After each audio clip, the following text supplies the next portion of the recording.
That was a soothing dance. Thank you, sweet little girls. Last but not the least, we have Mangalam.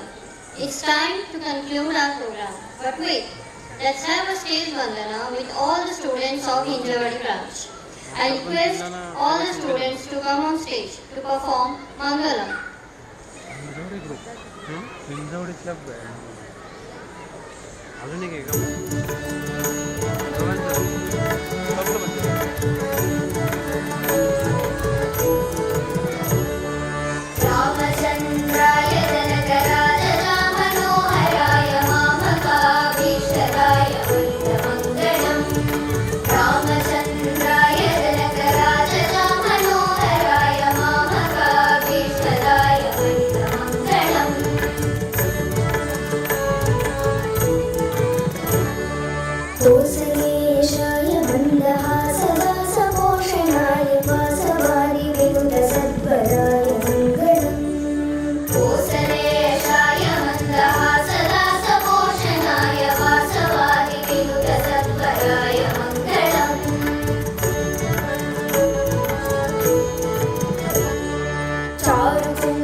Ramada